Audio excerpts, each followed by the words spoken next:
Hello friends, welcome back to Tamil movie reviews. நான் உங்கள் தமிழ். இன்றைக்கி நம்ம 2023 தமிழில் வெளியான சபாநாயகன் திரைப்படத்தோட திரை விமர்சனம் பற்றி தான் பார்க்க போகிறோம்.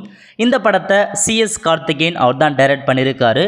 காஸ்டிங் பொறுத்த வரைக்கும் அசோக் செல்வன், கார்த்திகா முரளிதரன், மேகா ஆகாஷ் மற்றும் சந்தினி சௌத்ரி பலர் வந்து இந்த படத்தை நடிச்சிருக்காங்க.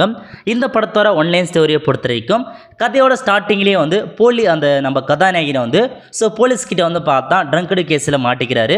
அதுக்கப்புறம் அவர் வந்து பார்த்தா ஜீப்பில் கூட்டிகிட்டு போகிறாங்க. அந்த சமயத்தில் அவருடைய ஸ்டோரி ஒவ்வொரு லவ் ஸ்டோரியை வந்து பார்த்தா எடுத்து சொல்கிறாரு. இதான் மொத்த கதையாக கொண்டு போயிருக்காங்க. ஃபர்ஸ்ட் லவ் ஸ்டோரியை பொறுத்த வரைக்கும் அவர் வந்து ஸ்கூல் பாயாக வந்து காமிக்கிறாங்க. ஸ்கூல் லெவலில் அவருக்கு வந்து பார்த்தா 2-3 ஃப்ரெண்ட்ஸ்லாம் இருக்காங்க. அந்த ஃப்ரெண்ட்ஸ் எல்லாருக்குமே லவர்ஸ் இருக்குது. இவருக்கு மட்டும் வந்து பார்த்தா லவரே வந்து இருக்க மாட்டாங்க. ஒரு சமயத்தில் இவரும் ஒரு பொண்ணை பார்த்து லவ் பண்ண பார்ப்பாரு. இருந்தாலும் அவர் 12th முடிக்கிற வரைக்கும் அந்த பொண்ணுக்கிட்ட போயிட்டு பேசக்கூட மாட்டார். அதுக்கு நடுவில் வந்து பார்த்தா நிறைய ப்ராப்ளம் நடத்தாலும் அவரால் பேசக்கூட முடியாது. அதுக்கப்புறம் திரும்ப வந்து பார்த்தா காலேஜ் போகிறாரு. காலேஜில் வந்து பார்த்தா ஸ்டார்டிங்கில் ஒரு பொண்ணு பார்க்குறாரு. திரும்ப இன்னொரு பொண்ணை வந்து பார்க்குறாரு. அதுவும் வந்து பார்த்தா வேற ஒரு பையனை வந்து பொண்ணு போயிடுது. அதுக்கப்புறம் வந்து பார்த்தா திரும்ப இன்னொரு பொண்ணு பார்க்குறாங்க. இந்த மாதிரி இந்த படத்தில் ஃபுல்லாகவே வந்து பார்த்தா ஒரு 4-5 லவ் ஸ்டோரி வந்து பார்த்தா அவருக்கு வந்து காமிச்சிருவாங்க. ஃபைனலாக அவர் வந்து எந்த பொண்ணை லவ் பண்ணுறாரு, இதான் மொத்த கதையாக வந்து கொண்டு போயிருக்காங்க. அதாவது அவர் யாரை வந்து கடைசியாக லவ் பண்ணி மேரேஜ் பண்ணுற அளவுக்கு இருக்குன்னா ஃபஸ்ட்டு ஸ்கூல் லெவலில் பார்த்தாங்க பாருங்க, ஒரு பொண்ணு பேசவே மாட்டான்னு சொன்ன பாருங்க, அந்த பொண்ணை தான் வந்து அவர் கடைசியாக வந்து மீட் பண்ணுவார். மீட் பண்ண சொல்ல அவருக்கு அந்த பொண்ணுக்கும் இவர் வந்து பிடிக்கும். இருந்தாலும் அந்த பொண்ணு வேற ஒருத்தர் வந்து லவ் பண்ணுவாங்க. இருந்தாலும் இவரை பிடிச்சிருக்கு அப்படின்ற ஒரு காரணத்துக்காகவே நம்ம ஹீரோ என்ன பண்ணுவார்னா, அந்த லவ் பண்ணுறாரு பாரு அவர் வாயாலே வந்து இந்த பொண்ணை பிடிக்கணும்னு சொல்லிக்கிறதுக்கு ஒரு சில பிளான்லாம் வந்து போட்டு கடைசியாக வந்து அவரே வேணான்னு சொல்லுவார்.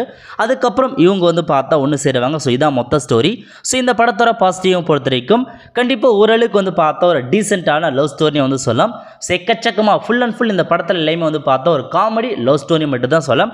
வேறு எதுவுமே நீங்கள் எதிர்பார்க்க முடியாது. சாங்ஸ் பொறுத்த வரைக்கும் ஒரு சில சாங்ஸ் நல்லா இருந்துச்சு. இது என்னோட பாசிட்டிவ்னா கண்டிப்பாக இந்த படத்தை நீங்கள் ஃபுல்லாக வந்து வாட்ச் பண்ணலாம். எந்த லேகையுமே வந்து ஆகாது. ஏன்னா லவ் ஸ்டோரினா கண்டிப்பாக உங்களுக்கு தெரிஞ்சிருக்கும், படம் வந்து போராக போகாது, இன்ட்ரெஸ்டிங்காக தான் போகும். அந்த வகையில் 4 வகையான லவ் ஸ்டோரி இந்த படத்தில் அவருக்கு வந்து இருக்குது. கண்டிப்பாக வந்து ஒவ்வொரு லவ் ஸ்டோரியுமே ஓரளவுக்கு நல்லா தான் கொண்டு போயிருக்காங்க.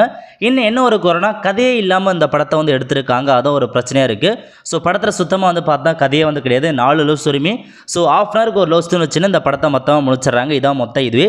ஸ்டோரின்னு பெருசாக ஒன்றும் கிடையாது. இருந்தாலும் இந்த படத்தோட லவ் ஸ்டோரியை பொறுத்த வரைக்கும் ஒவ்வொருக்கும் எப்படி இம்ப்ரெஸ் ஆகுறாரு, அந்த பொண்ணுங்களாம் எப்படி இது பண்ணுறாரு, அந்த மாதிரி கண்டிப்பாக நல்லா தான் கொண்டு போயிருக்காங்க. ஒரு டைம் வாட்ச் பண்ணி நீங்கள் பார்க்கலாம். இதான் இந்த படத்தோட மொத்த இன்ஃபர்மேஷன். அது மட்டும் இல்லாமல் பேக்ரவுண்ட் மியூசிக் ஓரளவுக்கு நல்லா இருந்துச்சு. ஒரு ஆக்டிங்லாம் வந்து பார்த்தா பக்கவாக கொண்டு போயிருக்காங்க. அதேமாரி படத்தை நடிச்ச எல்லாருமே சூப்பராக வந்து ஆக்ட் பண்ணியிருக்காங்க. கண்டிப்பாக நீங்கள் ஒரு டைம் வாட்ச் பண்ணி பாருங்கள். கண்டிப்பாக இந்த படம் உங்களுக்கு பிடிச்சதா மறக்காமல் நீங்கள் கமெண்ட் பாக்ஸில் கமெண்ட் பண்ணுங்கள். இந்த வீடியோ பிடிச்சதா மறக்காமல் நீங்கள் ஒரு லைக் வந்து போடுங்க.